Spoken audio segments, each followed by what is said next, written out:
membludak untuk biaya makanan, tahanan, kan gitu. Nah, di Belanda itu sudah dikurangin. Termasuk tadi cerita abang kita tadi masalah korupsi. Saya perjelas begini. Cina ya, hukuman mati pakai dor begini ya, pakai dor maksudnya gini. Hukuman mati itu tembak kalau di sana. Ada beberapa kalau bisa lihat nanti di criminal law-nya Cina. Saya kebetulan kondisi ilmiah saya, tugas saya memang masalah korupsi, tapi kepada administrasi. Cina sendiri hukuman mati itu diterapkan satu terhadap narkoba yang luar biasa dampaknya. Jadi syarat mutlaknya adalah efeknya itu kepada negara. Jadi bukan skalanya provinsi tapi nasional. Ada 5 kategori ya, saya lupa, tapi 2 yang saya ingat, satu narkotika dan yang kedua itu korupsi, tapi korupsinya harus merugikan keuangan negara di atas 200 miliar. Kalau di Indonesia belum pernah terjadi hukuman mati. 400 miliar sekian, Animal Larangeng juga masih cuma 4 tahun dia. Cuma 4 tahun putusannya. Jadi di Cina sendiri berbeda pelaksanaannya. Di sana hukuman untuk penerima suap lebih rendah daripada pemberi. Penerima suap maksimal cuma 4 tahun. Di pemberi dia bisa kena 10 tahun. Di Indonesia prakteknya 1,5 sampai 2 tahun pemberi suap, pasal 5 ayat 1 Undang-Undang Tipikor. Kalau di penerima suap bisa sampai 20 tahun, bahkan ada yang seumur hidup, Akil Mukhtar. Dan saya jelaskan bahwa Undang-Undang Tipikor atau Undang-Undang Pidana kita itu selain ketinggalan zaman, yang paling tidak manusiawi sejagat raya. Kenapa saya pakai fakta? Selain Cina yang katanya paling sadis ya, paling sadis hukumannya, peringkatnya 89. Artinya dia tidak pernah sampai ke indeks 20 atau 10 besar. Tapi kalau kita pelajarin indeks 1 sampai 10 besar, rupanya yang paling kuat bukan pemidanaannya, tapi yang paling kuat adalah asas administrasinya ini perbaikin. Ya, di Indonesia itu terbalik. Kenapa? Karena di Indonesia menganut pahamnya hukum amarah. Dari zaman Belanda ya, udah sebenarnya ringan tuh. Ya. Pasal di Belanda itu penerima suap itu 263 KUHP Belanda. Tapi di kita itu bisa sampai 20 tahun. Di Belanda dulu cuman 4 bulan 2 minggu, saya ingat karena riset saya 4 bulan 2 minggu dan udah dihapus 2015. Tapi Indonesia pakai kalau perlu ditambahin.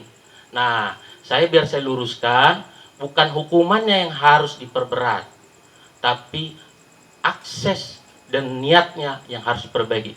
Kalau aksesnya baik, niatnya susah untuk melakukan pelanggaran. Artinya hukum tadi bisa berfungsi dengan baik. Jadi hukum tadi tidak seperti yang tadi kita bilang tadi ke Pak Uba, orang datang haknya karena bergantung kepada negara bisa dibantu. Nah, kita ini belum maju.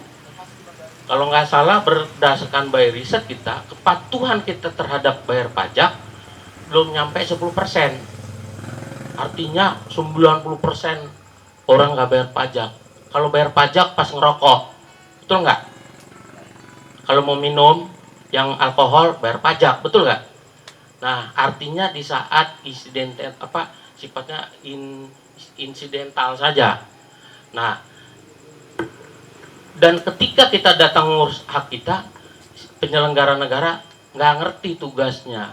Jadi sistemnya gini, mau aku bagusin kek, aku baikin kek, atau buruk, tidak berpengaruh terhadap keuangan. Artinya dengan gaji yang kita bawa ke rumah tidak berpengaruh. Bisa nggak kita perbaiki sistemnya ketika unit yang paling depan sebagai pelayan masyarakat bisa diperbaiki sistemnya begini. Kalau dia buruk kasih pelayanan, kita kasih poinnya, misalnya 0 sampai 10 skala. Kita kasih berapa dia? 1, 2, 3, 4, 5, kepuasan konsumen. Nah, ketika sampai kepada kumulatif bulanan, dia nggak nyampe sekian targetnya, maka dia tidak dapat insentif. Bisa nggak pemerintah bisa dibuat aturannya, bisa nggak dibuat regulasi? Bisa. Saya rasa dengan undang-undang dasar hukumnya tadi pelayanan publik, ya payung hukumnya bisa. Kepala daerah yang punya kemauan untuk memperbaiki, bukan hanya pencitraan. Saya kasih usul perbaiki sistem administrasi pemerintahan. Jadi dengan modelnya, contoh Pak Uba ini Pak Uba ini kan bisa booming ini, viral di Indonesia nih. Kenapa? Ini adalah wajah Indonesia. Bahwa sebenarnya bukan hanya Medan Pak Uba, seluruh Indonesia. Kenapa? Kan sama orang Indonesia juga, ya kan, mentalnya masih sama. Tapi dengan sistem tadi Pak Uba misalnya ngasih tolong ini saya sebagai perwakilan masyarakat bantu. Nah, kalau misalnya yang pelayanan tadi dia bukan karena takut, bukan karena tekanan, bisa bekerja tetap profesional, tapi berbasis kinerja, saya rasa ke depan Pak Uba lebih dibantu lagi. Nah, ini kan sekarang mau nggak nih kepala daerah? Nah, saya ke situ aja, dan kalau bisa ya pola penegakan hukumnya tidak ke penghukuman. Dan amarah tadi, ya histori amarah tadi kita mulai hilangkan. Ingat ya, Belanda sudah menghapus pasal gratifikasi, Indonesia mau nambahin, kurang dalam lagi. Nah, sampai sekarang tidak ada formula penegakan hukum. Kalau manusia makin dikerasin, bisa makin taat atau makin baik. Buktinya Cina, ya sudah dihukum mati. Tahu rankingnya berapa? CPI-nya, korupsi persepsi indeksnya 2020 cuman 89. Artinya masih 11-12 dengan Indonesia. Walaupun kita nggak bisa kita bandingkan apple to apple karena mereka 1 miliar lebih, ya. Tapi dari segi ketaatan terhadap hukum, Cina sendiri bisa kita lihat indeksnya masih 89. Khususnya tentang korupsi, suap atau gratifikasi. Dan kita sendiri udah mulai berubah, tapi harus terus dikritik. Contoh yang paling nyata adalah hukum administrasi yang semalam. Saya tanggapin hukum administrasi yang semalam baru keluar Jokowi. Apa itu? Masalah pengalihan aset Taman Mini kepada negara. Dia keluarkan kepres. Artinya itu hukum administrasi. Tidak ada lagi bertele-tele. Dia keluarkan kepres biar negara tidak dirugikan. Bisa nggak ditangkap pakai model KPK? Tuh, tangkap duluan. Bisa, tapi nggak ada habisnya. Tapi sampai sekarang KPK didirikan, nggak pernah nangkep Soeharto. Padahal tujuannya waktu itu teriak-teriak, mungkin termasuk beliau ini kan teriak-teriak, ayo gantung koruptor. Waktu itu saya percaya, semua kita termasuk saya, dulu pasti setuju, semua bunyinya gantung Soeharto dan kroninya. Betul nggak Bang? Kan dulu judul tagline-nya itu. Tapi sampai sekarang belum ada satupun yang digantung. Jangankan digantung, diperiksa nggak pernah. KPK pertama kali tangkap orang cuman Abdullah Puteh sebagai gubernur Aceh tahun 2005. Artinya setiap undang-undang yang dia pakai karena amarah nggak ada yang beres. Jadi kalau kita pakai KPK atau kita pakai hukum tipikor, ntar parpol ini pakai ke sini, parpol. Jadi hukum ini untuk pakai menjatuhkan orang, gak ada habisnya. Yang benar adalah administrasinya biar saling jatuh menjatuhkan ini berkurang. Sebenarnya logikanya di situ. Sekian dari saya. Terima kasih. Oke, baik. Terima kasih untuk Bang Rinto. Lanjut mungkin dengan statementnya Pak Uba ya. Karena dari pertanyaan-pertanyaan tadi ini berhubungan dengan advokasi di tengah-tengah masyarakat. Silakan. Baik, Bapak Ibu, malam ini kita sudah mendengarkan apa pandangan daripada Bapak Rinto Maha ya. sebagai praktisi hukum. Beliau sudah meminta tadi supaya tata kelola pemerintahan itu diperbaiki. Dan yang kedua tadi Bapak ini bilang sampaikan bagaimana mau nggak kepala daerahnya memperbaiki sistem itu, ya, sehingga kena kepada pelayanan kita, ya. Kebetulan teman-teman saya di sini adalah pejuang kaum akar rumput, ya. Mungkin tadi seperti kata itu Guru Tajulu, ada pertanyaan tadi dari teman-teman sangat tidak mengena, ya.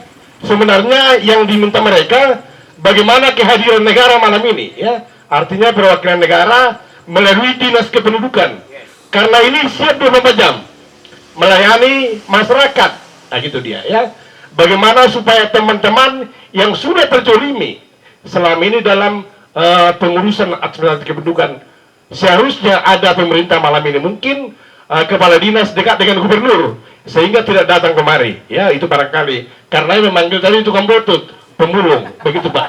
Nah, ya, jadi buat lembaga ombudsman, ya, sebenarnya buat Amang ini saya berkenalan kalau waktu mengurus ada orang miskin yang dipungli, kalau nggak salah tahun 2013 di Kuala Begala, ya, saya dikejar-kejar pakai kelerong itu loh, karena saya berontak di situ, karena dipelihara oleh lurah calo-calo, agen-agen gitu dia, sehingga waktu saya kritik ombudsman, saya minta ombudsman, kebetulan pada waktu itu ada di situ kalau nggak salah, ya, Pak Edward Suryaban, karena saya keras bagaimana fungsi daripada ombudsman melihara ini. Terakhir pada waktu itu penyelesaiannya kartu keluarga itu bukan di tangan ombudsman, melainkan di tangan Uba Pasaribu gitu, ya. Saya kritik lah pada waktu itu ombudsman. Saya bilang ombus, gue bilang kan, ternyata dipokir saya sampai sekarang, ya. Tapi kalau Amang ini tidak dipokir saya, tidak diblokir, ya. Terima kasih buat Amang.